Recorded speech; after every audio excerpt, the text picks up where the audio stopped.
Ce coup a été très fort et Pooja reste coincé au même endroit. Harish commence à chercher ici et là pour aider Pooja.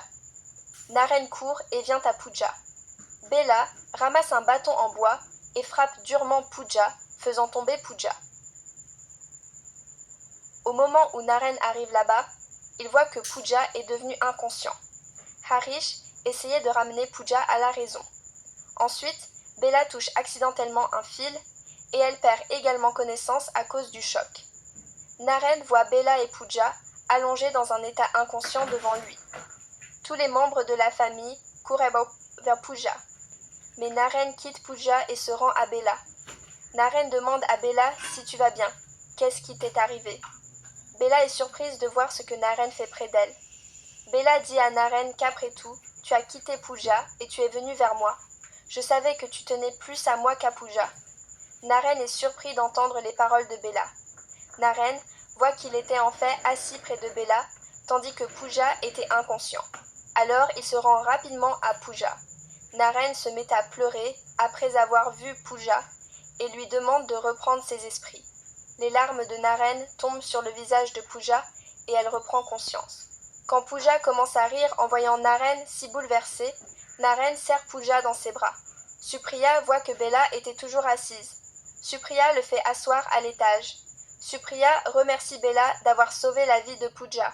Supriya dit que quoi qu'il t'arrive, je ne peux pas le changer. Mais je peux faire tout mon possible pour que ce qui vous est arrivé plus tôt dans cette maison ne se reproduise plus. Bella demande à Supriya de me pardonner. Mais je ne tuerai pas votre fils Naren. Je n'ai pas d'autre choix. Naren va dans la chambre avec Pooja. Quand Pooja commence à lui demander quelque chose, Naren la fait taire. Naren se demande ce qui lui est arrivé aujourd'hui. Qu'a-t-il fait à part Pooja et aller à la vigne? S'il te plaît, pardonne-moi. Je ne sais pas pourquoi j'ai fait tout ça et comment c'est arrivé. Bella était assise près d'une boîte en bois sur laquelle elle avait écrit le nom de Naren. Bella commence à appliquer des médicaments sur sa blessure.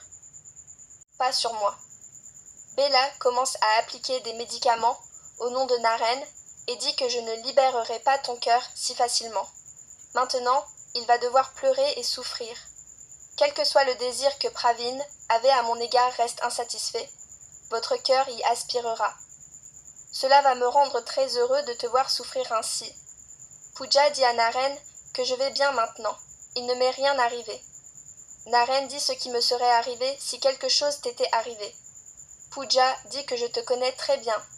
Si je reçois ne serait-ce qu'une égratignure, tu quitteras tout et viendras vers moi. Naren se souvient encore du moment où il a quitté Pooja et est allé à Bella. Naren dit de ne me faire pas tellement confiance. Je ne mérite pas ça. Qui sait, je ne pourrai peut-être pas répondre aux attentes que vous avez placées en moi. Pooja dit que c'est ton amour qui m'a aidé à traverser Bella. Si elle n'était pas là, peut-être que quelque chose aurait pu m'arriver. Comment va Bella? Vous l'avez remarqué. Est-ce qu'il va bien ou pas? Naren dit que vous êtes vous-même inconscient et que vous vous inquiétez pour Bella. Pourquoi fais-tu comme ça? Naren est très triste à cause de son erreur. Naren dit que c'est moi qui ai fait ça. Je ne comprends pas ce qui m'arrive. En regardant la photo de Naren, Bella dit « Je ne te laisserai pas partir jusqu'à ce que ton cœur se brise à force de pleurer sous le manguier. J'avais déjà dit à Pooja de ne pas prendre le cœur de Pravin. Cela aurait été mieux si Naren n'était pas resté en vie. Mais Pooja n'a rien écouté de ce que j'ai dit.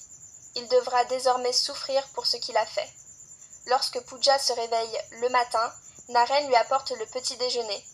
Pendant que la bougie brûle, Naren dit qu'aujourd'hui vous prendrez un petit déjeuner aux chandelles. Pooja demande en plaisantant à Naren « Pourquoi tu fais de telles choses ?»« Je pense que tu as recommencé à boire. » Naren dit non. Pooja dit que cela signifie qu'il y a quelque chose qui ne va pas et que vous en faites autant. Allez, dis-moi ce que tu as caché dans ton cœur. Naren s'inquiète en repensant à cette chose. Pooja dit que je pense que vous êtes confronté à un problème. Naren raconte que depuis mon retour de l'hôpital, je ressens quelque chose d'étrange. Je ne suis plus le même qu'avant, mais chaque fois que tu es avec moi, je me sens très bien. C'est pourquoi je t'ai dit de toujours rester avec moi. Pooja dit que je suis avec toi. Ma main est blessée. Il est très difficile de prendre son petit déjeuner d'une seule main. Naren dit que vous n'êtes pas seul. Je suis là pour te nourrir. Naren commence à nourrir Pooja avec ses mains. Naren s'excuse à nouveau auprès de Pooja. Naren dit que je dois aller au bureau. Pooja dit que vous nous avez vous-même lié les mains. Si vous devez vous rendre au bureau, ouvrez-le d'abord. Nous vivons tous les deux comme ça. Pourquoi devons-nous nous attacher les mains ainsi? Nous sommes connectés les uns aux autres dans l'âme. Voyant Naren bouleversé, Pooja dit que « Je sais que tu t'inquiètes à nouveau pour Bella. » Naren dit « Quand je te l'ai dit, alors pourquoi prends-tu le nom de cette fille encore et encore devant moi ?» Pooja dit que vous êtes très bouleversé à cause de ce qui s'est passé hier au bureau. Mais tu détestais tellement Bella. Tu sais, si elle ne m'avait pas aidée hier, je ne serais pas là devant toi aujourd'hui. Naren dit que si Bella n'était pas là, peut-être que ce qui s'est passé hier ne serait pas arrivé. Pooja dit que quoi qu'il arrive, oublions ça et prenons un nouveau départ. Dans ce début, nous serons toujours ensemble. Allez, dis-moi quel sari je devrais porter pour toi aujourd'hui. Laissez-moi vous montrer le sari. Arsha faisait du pahan. Harish demande pourquoi tu fais du pahan ce matin. Dites-nous ce qui est spécial. Arsha dit que Supriya m'a rappelé que le 7e mois de Surbi est en cours. Je sais qu'on ne peut pas organiser de baby shower. J'ai donc pensé qu'au moins nous pourrions rendre la bouche de tout le monde douce avec l'aide de Surabhi. Rahul dit que si c'est le cas, alors je devrais être le premier à recevoir le pahan des mains de Surbi, parce que je suis le père de l'enfant. Arsha dit que si tel est le cas, je te nourrirai du pahan de mes propres mains.